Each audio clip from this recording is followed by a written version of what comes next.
Welcome to Surviving the Phuckery, where we're just trying to survive all the fuckery that's been going on in the world today.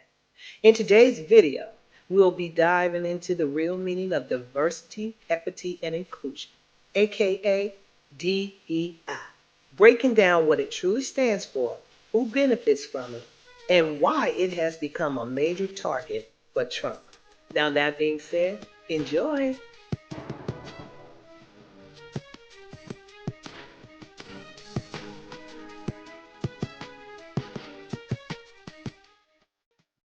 Hey, y'all can't be having your cake and eating it too. You ain't Trey Songz. Now, if y'all want to lead with some DEI, saying, oh, how we are so diverse and we're including all these groups in our hiring and company process, when shit go wrong, don't get upset when people bring up DEI, because you leading with DEI. DEI will cause you to DIE. Look at Boeing.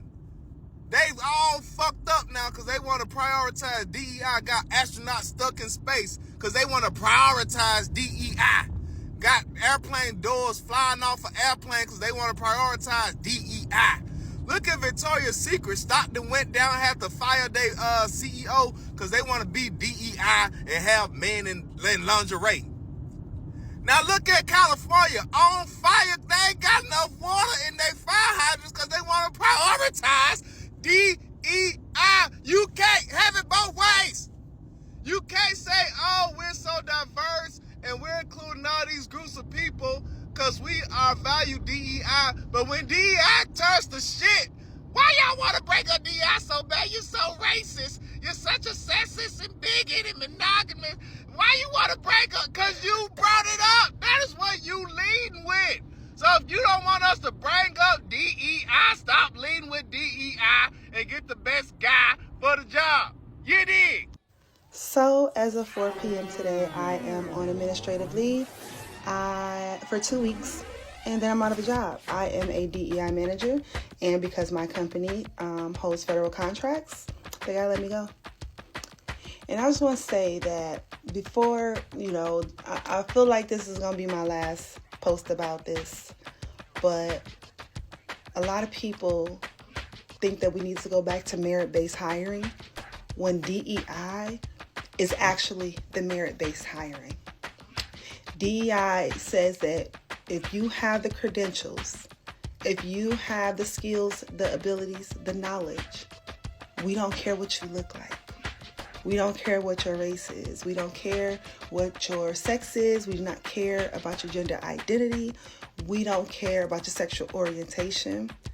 We're going to hire you because you're the best person for the candidate. DEI hiring is may the best person win.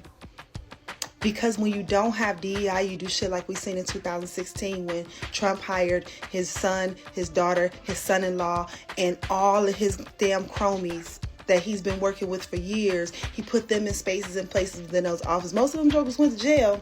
That's on them. But that's what DEI prevents. It prevents that good old boy system.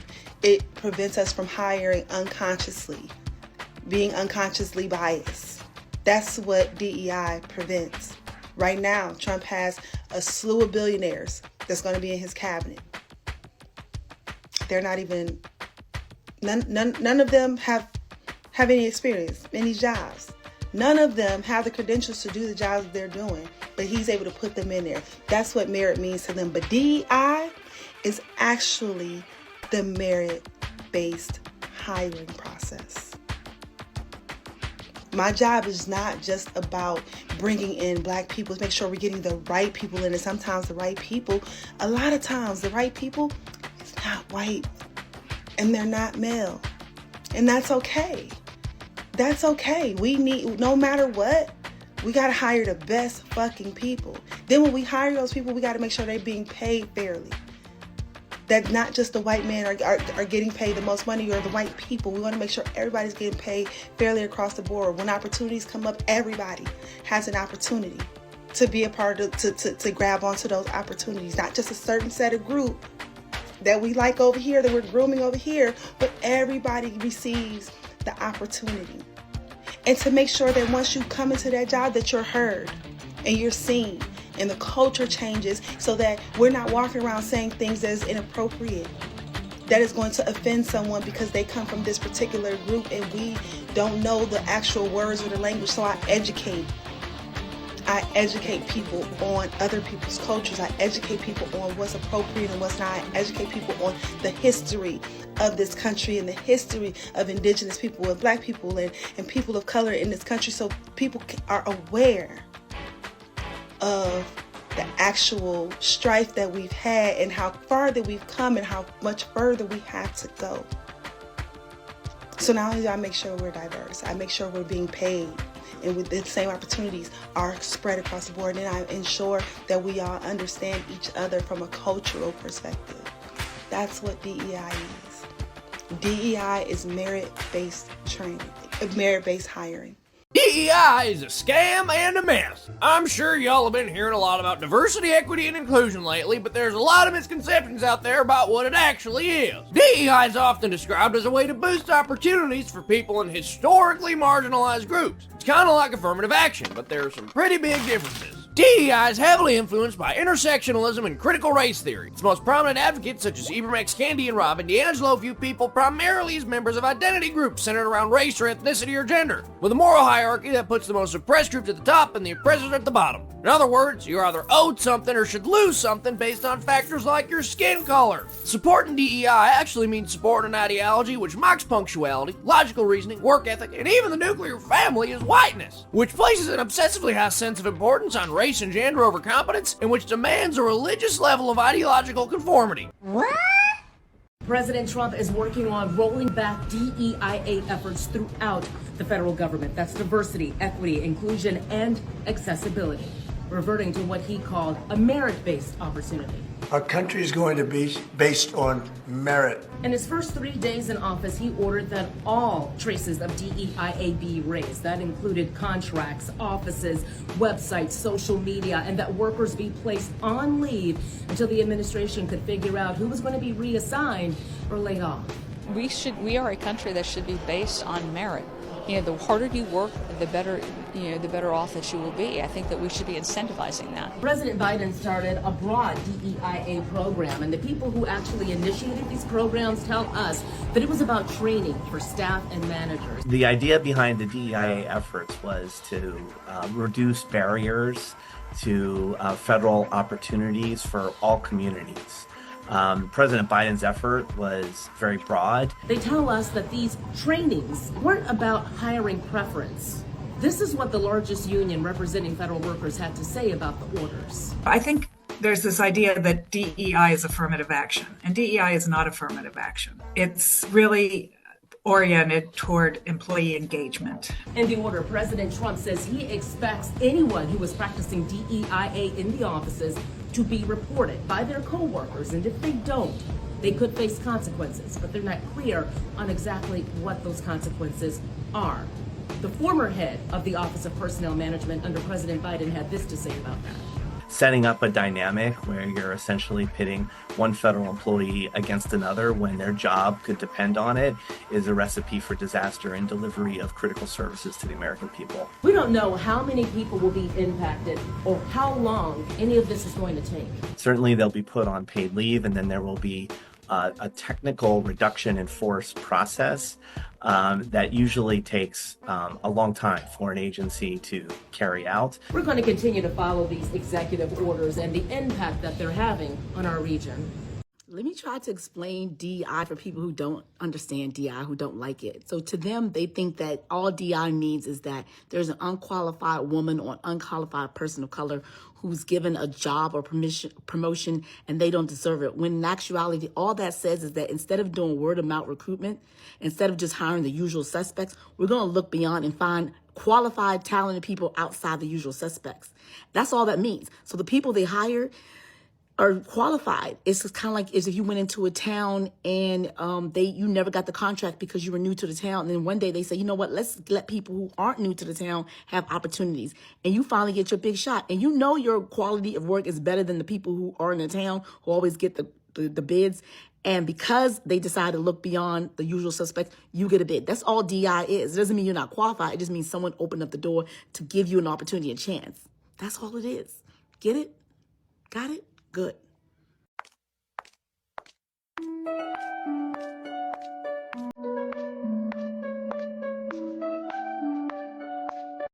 Before I return to meal talk, I feel like I have to address the DEI situation. And the reason why I'm dressing it in uniform, because the teachable moment, the executive order affects federal. Just so y'all know that. So when Target went out and got rid of their DEI, they didn't have to do that. They didn't do that because the president told them to do it. They chose to do that. So keep that in mind. So to explain the overall of the DEI, I'm going to use two races, black and white, for example. So let's say after segregation, they was not hiring black people. Even though black people was qualified for these positions, they was not hiring them. So executive order, the DEI came out to say, hey, it's mandated now, y'all will have 2 black people in every organization. And keep in mind, the reason they did that because they was not hiring based on merit. Fast forward 10, 15 years, a white person try to get a job, and he doesn't get a job because the 2 slots that's open is for black people, because executive orders mandate 2 black people in it. So now this white person feel oppressed. The same oppression that black people have been feeling, right? So he says, man, we should get rid of DEI and just hire based on merit, just based on performance. The best person get the job.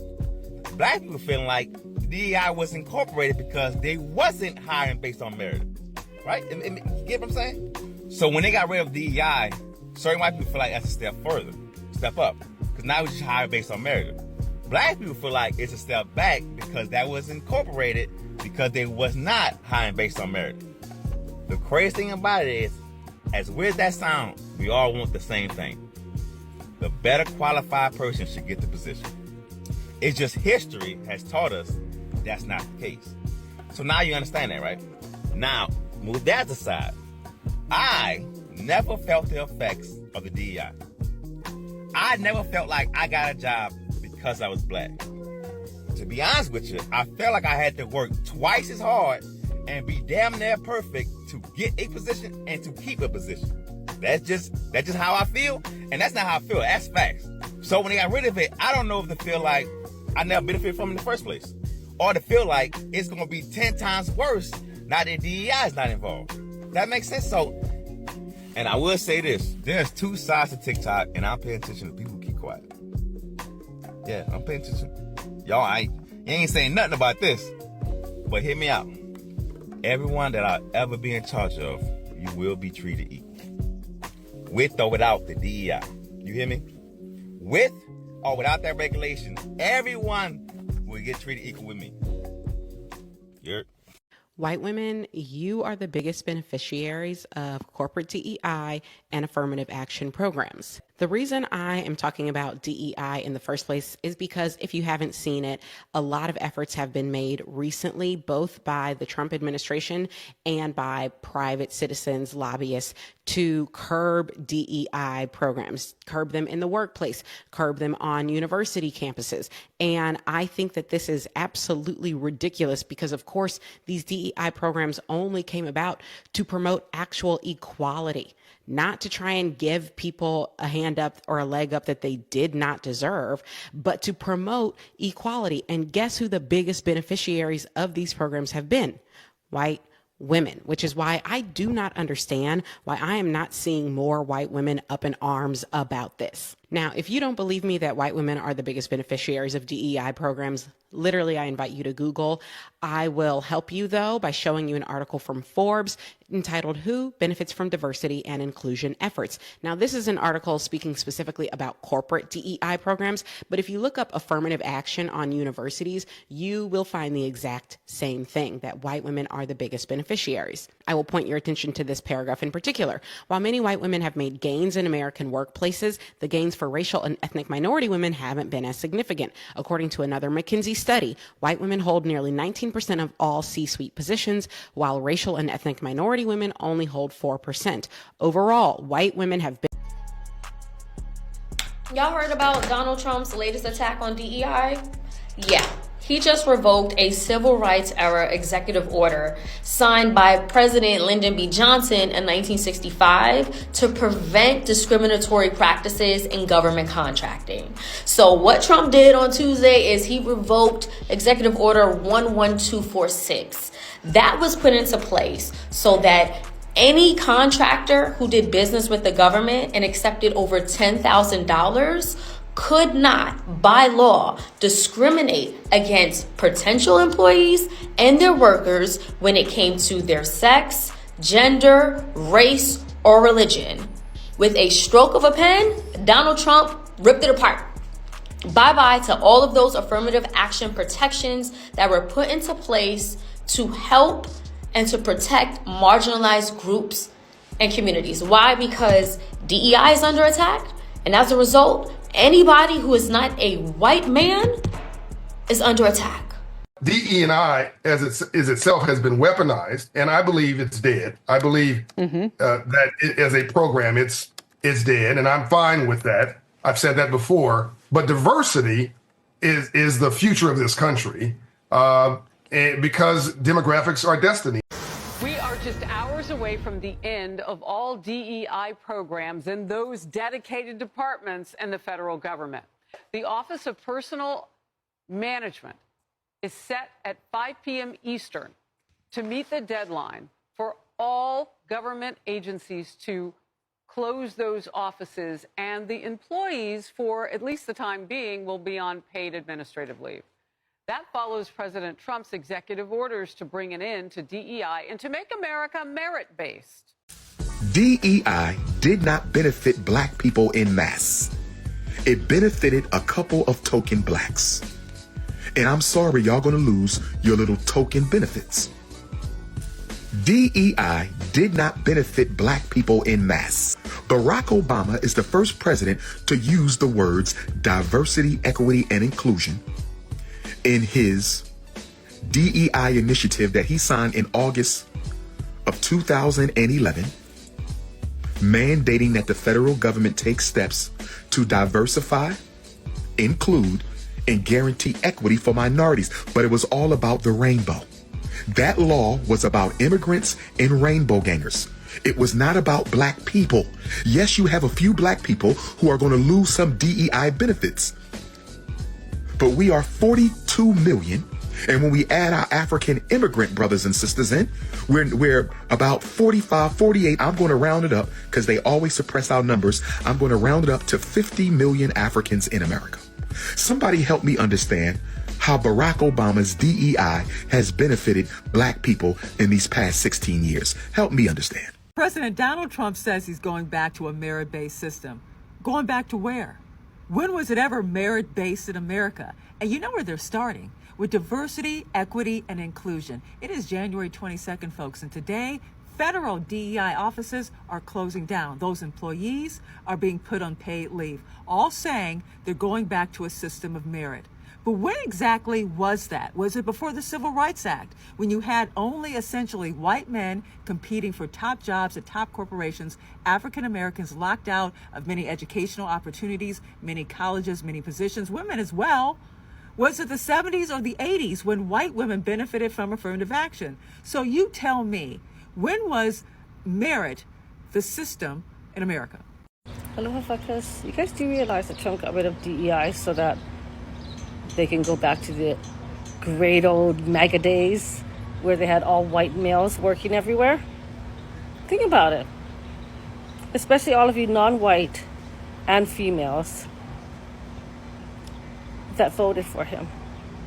Look at his cabinet. Only one that's not white but desperately wants to be. Before I go in the house to be with my children, I want to say something really quick. So, over the last 4, 5, 6 years, 8 years really, there have been a lot of funders who focus on minority and minority small businesses, so like women, people of color, businesses that have been sued by white men for their diversity programming. And that uptick of lawsuits filed happened under Donald Trump. And now on the federal level, he is wanting to pull back absolutely anything that is about diversity, equity, and inclusion. It is actually smart for places to say, oh, we're rolling back our diversity, equity, and inclusion programming, as long as they don't do it in their practices, right? To keep them from becoming targets. Because let me tell you something. Because these are things that have been upheld by the Supreme Court, right? Like state level Supreme Courts, federal level Supreme Courts, that have been upheld, that you cannot discriminate against white men, even if you are an organization that focuses on minority small businesses, that you cannot discriminate against white men.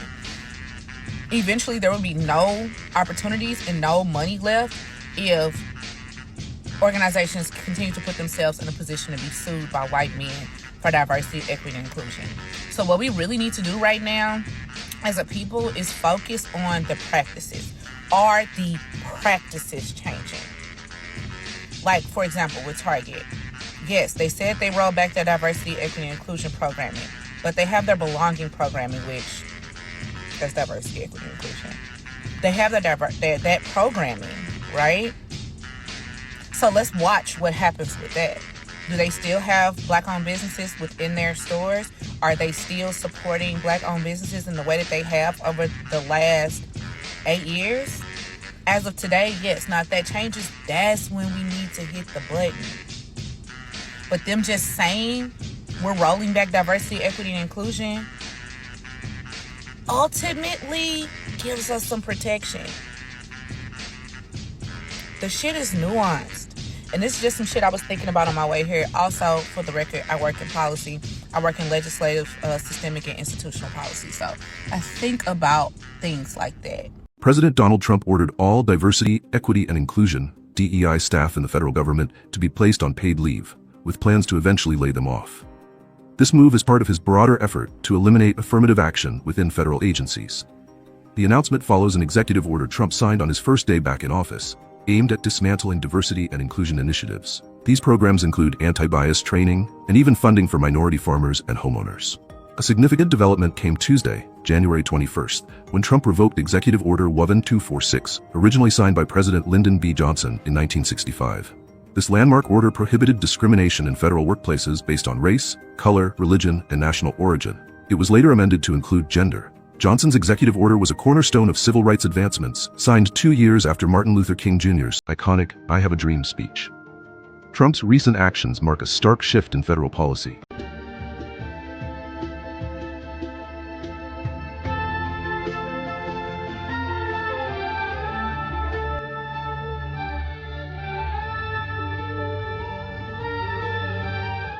This month erased what our ancestors fought so hard for us to have. Erase all the progress that we have made over the last 60 years with a swipe of a pen. If only we had some type of warning that this would happen. Oh yeah, we did. It was written right in Project 2025. You know that thing that y'all said he wasn't a part of? That thing y'all said we was using to fearmonger people with? It was written right in Project 2025. He basically said, you know, it's okay to discriminate. It's perfectly legal to discriminate away. But see, here's the thing with that discrimination shit. It works both ways. If you are a minority-owned business, I suggest you think very carefully about who you serve and who you hire. And while I am devastated, I know that the pride comes before the fall. But unfortunately, a lot of damage will be done before that happens. So this is the time that we need to find our people. We need to be preparing for what's to come.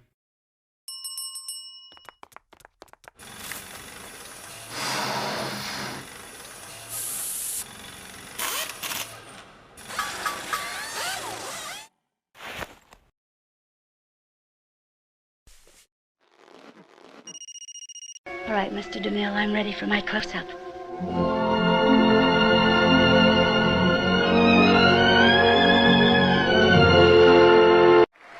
This week, I will also end the government policy of trying to socially engineer race and gender into every aspect of public and private life.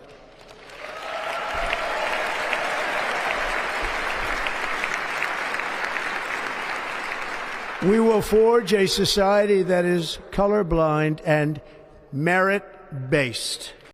If you don't really understand government or politics, but you want to understand what it means when they say Trump took away DEI in government and changed the federal hiring practices, watch this. And if you black, it took us 100 years to get a president to sign some of these things into an executive order.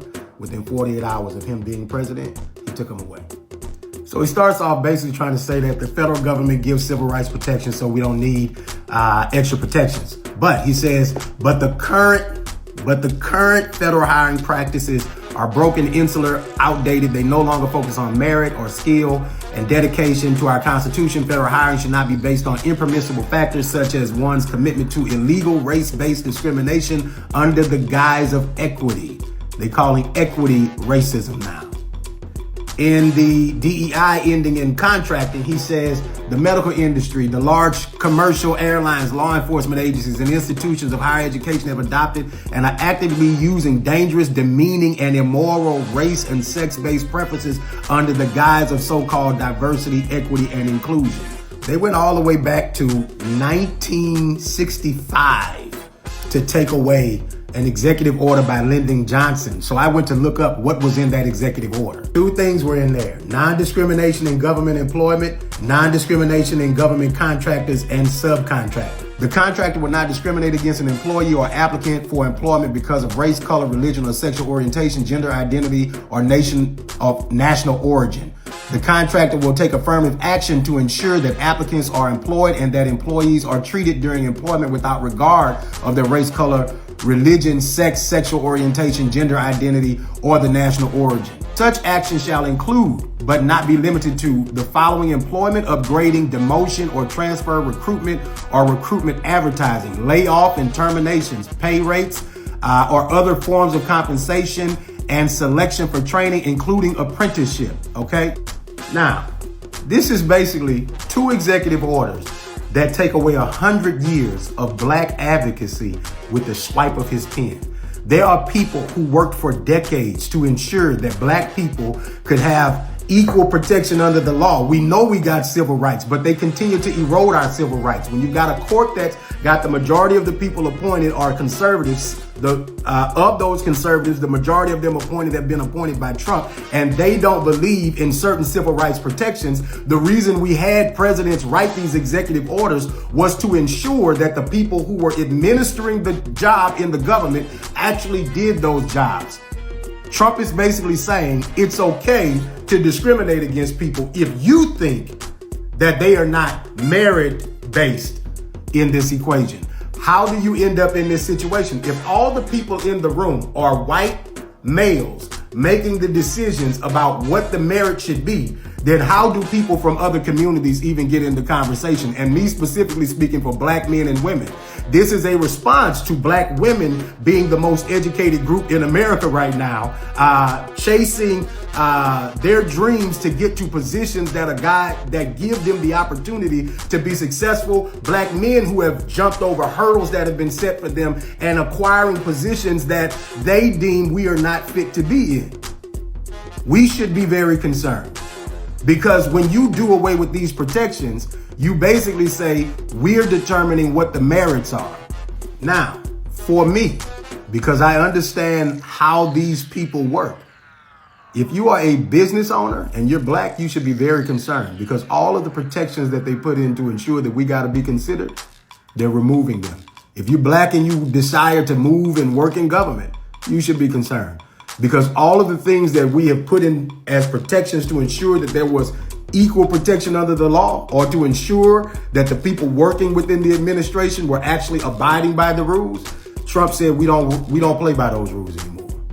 We don't care about ensuring that the government looks like America. We don't care about ensuring that we're equitable in all of the things. And that's how discrimination expands. That is how discrimination expands. When you're not at the table, you're always on the menu. And if you're over there performing at the inauguration or a Trump supporter, justify this one for me. Make it make sense. Three things. The moment Hispanic Americans and Asian Americans realize that we share the same oppressor is the only moment that we will be able to create concerted initiatives and efforts that bring us to a place of positive and sustainable change in corporate America. That is the only moment. These DEI programs positively do impact others. And I am a big advocate that it needs to be a part of the culture and the policy of an organization, not just a random program or project. But at the same time, do not, number two, let these people convince you that, oh, we're implementing a system of meritocracy. That's just a system of nepotism. That's all it is. Where are the handouts? 4 of the 500 of the Fortune 500 companies have black CEOs. 4. Where are the handouts?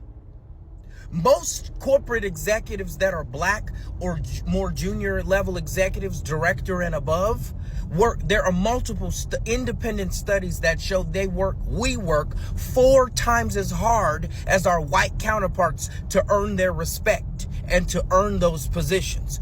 Where is the handout? I want to know.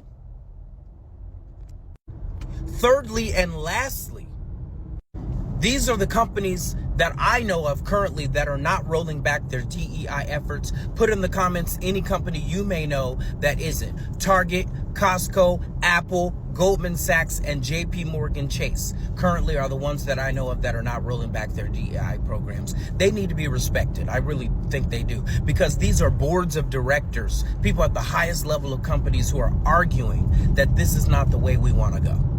Trump signed these orders to end DEI programs. What does that mean? Trump ordered U.S. diversity offices to close and workers to be put on administrative leave. Government contracting programs aimed at minorities and women, some of which have been operating for decades, have been suspended. I see. A memo from Secretary of State Marco Rubio told State Department officials they'd face adverse consequences if they failed to report colleagues who concealed existing DEI programs in the department. But this just affects government jobs. Nope. Educational agencies and universities have been told they have to comply with the SCOTUS decision to ban race-conscious admissions. And Trump also told federal agency heads to find public companies to investigate over their DEI policies. What does that mean? Publicly traded companies. Also nonprofits with assets over 500 million, universities with endowments over $1 billion, those kinds of works. Where's this coming from? Technically speaking, Lyndon B. Johnson's executive order from 1965. It directed federal contractors to take affirmative action to justice.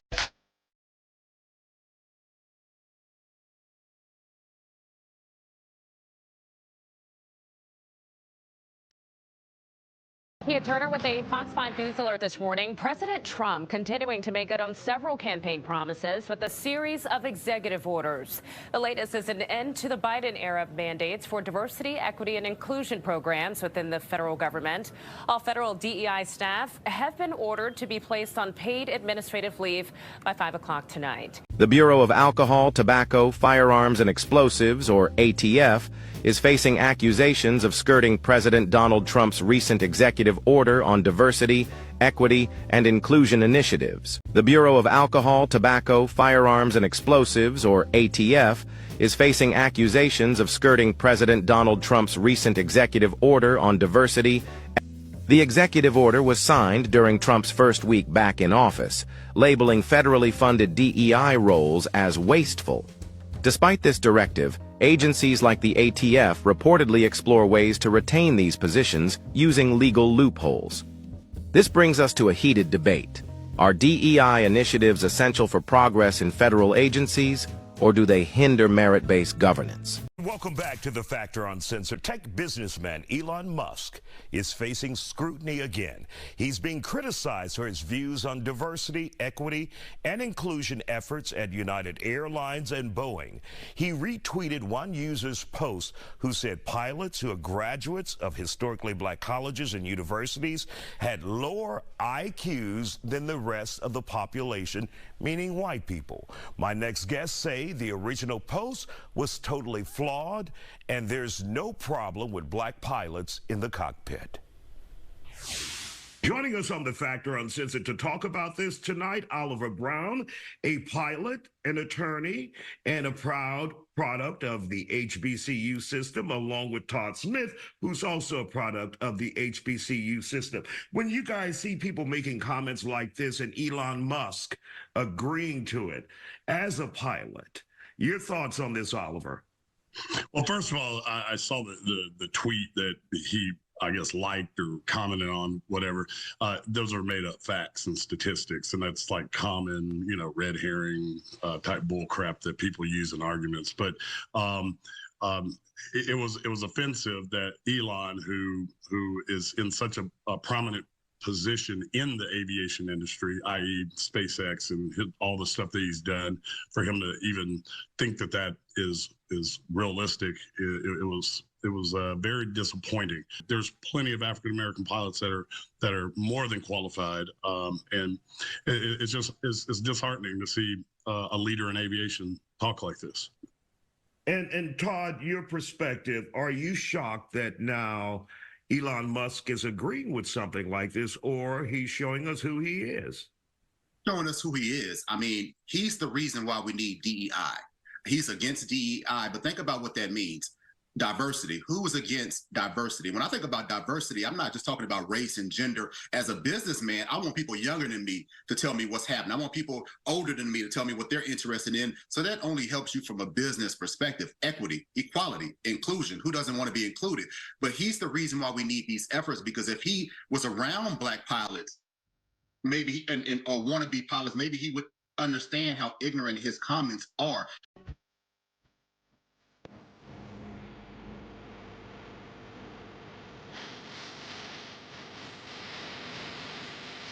You want to see somebody that responds to your house, your emergency, whether it's a medical call or a fire call, that looks like you. It gives that person a little bit more ease, knowing that somebody might understand their situation better. Girl come downstairs, she come out her apartment with her baby with no shoes on. I said, oh, girl, it's cold outside. She said, something ain't right. I said, oh, man. She said, oh, man, the building is on fire. I said, no, what? I got my 3 kids and we bounced out. We ain't gonna be in no fire, not today. Target is the latest company to roll back its diversity, equity, and inclusion initiatives. This comes on the heels of President Trump signing an executive order putting a stop to DEI programs across the federal government. Now, the move is because Trump and his supporters believe DEI programs threaten merit-based hiring, promotion, and educational opportunities. Fox 9's Leon Purvis joins us from the newsroom about what Target will do moving forward. Leon? Karen, Target says they will recruit and retain team members who represent the communities they serve. But one expert I talked to tonight says without intentionality, disparities could still remain. Diversity, equity, and inclusion is about all differences. All differences include generation, religion, gender, and race, among other things, according to strategic diversity trainer Sarah Taylor. On Friday, Target announced it's rolling back its DEI initiatives. That includes concluding their 3-year DEI goals, their racial equity, action, and change initiatives, and stopping all external diversity-focused surveys. The goals included hiring and promoting more women and members of racial minority groups, and recruiting more diverse suppliers, like business owners by people of color, women, and those in the LGBTQ+ community. To be representative of your community. Target did say they will recruit and retain team members who represent the communities they serve. They also will aim to create joyful experiences for guests to feel seen and celebrated, and have a goal of building deep and lasting relationships with the communities they serve. Target calls it the bullseye strategy. Target adds they will remain focused on driving business by creating a sense of belonging for their team, guests, and communities through a commitment to inclusion. Live in the newsroom, Leon Purvis, Fox 9. Black people, I hope y'all know we boycotting Target and Walmart, which I don't shop there, but a lot of y'all do. It's a boycott from here on out. Because if your life, if your equity, if your inclusion, if your diversity doesn't matter to these companies, stop letting your dollar matter. They need to understand that they are not going to keep treating us like we are disposable. First you were an ally, now you want to roll back programs that promote diversity, equity, and inclusion because Donald Trump done got in office? Cool. We don't even need to be in uproar. We just need to start putting our money where our mouth is. Because, see, they forget history, and they forget how in history, when we actually unify, how powerful we are. When our ancestors didn't want to sit in the back of the bus no more, they had a boycott. You got to hit them where it hurts, and it's always going to be in their pockets. Because, see, they think that removing programs and policies is going to be enough to suffocate us until we no longer exist. But they got another thing coming. We don't have time for anything that is counterproductive to us unifying and moving as a unit. We just don't. And I want to know why we don't have more black celebrities speaking out against these companies and telling and leading a boycott when they choose to roll back their DEI. Because y'all show speak up and speak out when promoting a politician and telling us to vote for that politician who ain't doing nothing for us, who ain't getting nothing done for us, who ain't protecting our security, who ain't protecting our democracy, who ain't protecting our diversity, our equity, and our inclusion. Because what's his name? Joe that just left, he knew that was under attack. He knew that was that Donald Trump was talking about getting rid of it. He could have did something about it before he left. He didn't. Not even with his black female president sitting there, he didn't. So y'all want to run out there every 4 years promoting these politicians, and they not doing anything to protect our security and protect our rights. And y'all know the most ticklish part about all this to me is when you walk into a Target, when you walk into a Walmart, it's primarily black staff, black and brown employees. You want to roll back your DEI? That's okay. We need to boycott, and we need to take the boycott serious. You might have to go a little bit farther for your groceries and your toiletries. You might have to start frequenting the mom and pop shop. Get you a Costco membership. We got to make them feel us. Because they still think we be playing. And you know what? You know what else? For the love of me, I can't understand, not that I think too hard on it, but occasionally from time to time, I kind of question, why are white conservatives so intimidated at a little diversity, a little equity, a little inclusion? What about that intimidates you so much so? You focused on that, and you got bigger and better things you could be focused on in this here economy. But you worried about DEI and immigration? Yeah, we need a boycott. That's it. That's all. We don't have black politicians, black leaders, black celebrities that are going to call for the boycott. We can do it ourselves. Enough said. Put your money where your mouth is. Stop letting them get your dollar when they don't even care about your life. No. Find somewhere else to shop. So I'm thinking I'm finna have a peaceful Friday night. I'm laying in the bed, scrolling TikTok, and my people are telling me on here that we boycotting Target. Yeah, bitch, I said what I said. I'd rather be famous instead. I let all that get to my head. I don't care, I paint the town red, bitch. Okay, quick question. So if y'all aren't shopping at Walmart or Target anymore because they're not promoting black-owned businesses, but they're still selling black-owned products, who's gonna buy those products? I don't give a fuck. Okay, clearly we need to just start buying more products directly from the business owner, especially Black and POC-owned businesses, because companies like Target are going to pretend outwardly to have our backs and make partnerships with some of the biggest figures in our community, and then throw them under the bus by doing shit like this unprovoked. We can't keep supporting companies like Target and pretending that it's okay if we just shop the Black-owned business owners there. We need to just start buying directly from those business owners as much as possible. So I'm actually gathering a list of every product I use that you can buy directly so I can share it with you guys later. But if you have any recommendations, please put them in the comments now so that some of us can switch over to other products, especially if they're all natural beauty products, because not only can we get stuff that's better for the community, we can get stuff that's better for our bodies. So if we can switch over to like small-owned Black and POC-owned businesses that are giving us good quality products, we should be doing that instead of supporting companies that pick profits over the people who actually buy their products.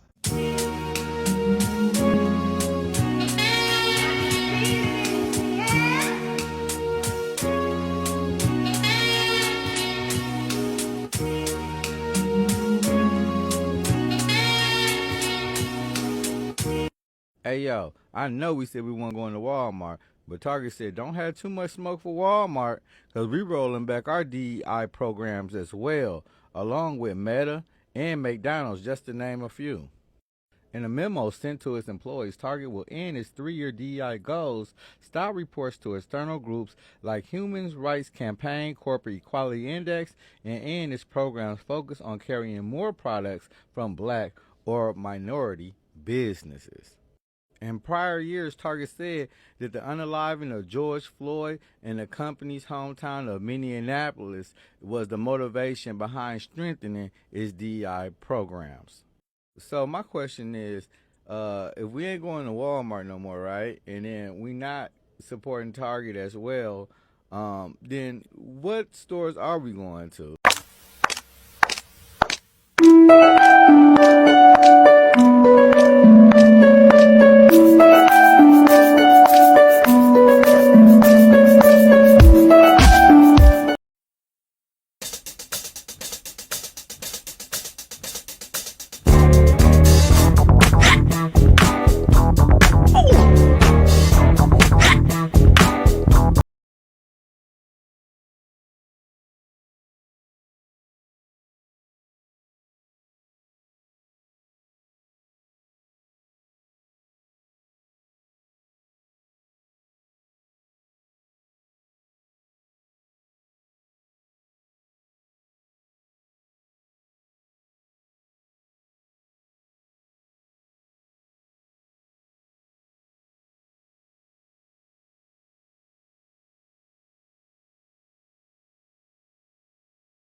Thanks for tuning in.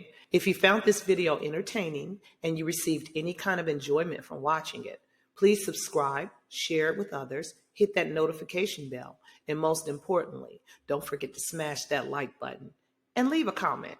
It truly makes a difference. YouTube's algorithms thrive on engagement, and your support ensures these videos reach a wider audience. It's worth mentioning that YouTube doesn't directly compensate creators like me for content. So if you'd like to support the channel, consider making a donation through the Cash App provided above. Your donations will go towards me having the time to create more videos for your enjoyment. Now, with all that being said, peace, and thank you for being a part of the Surviving the Phuckery community.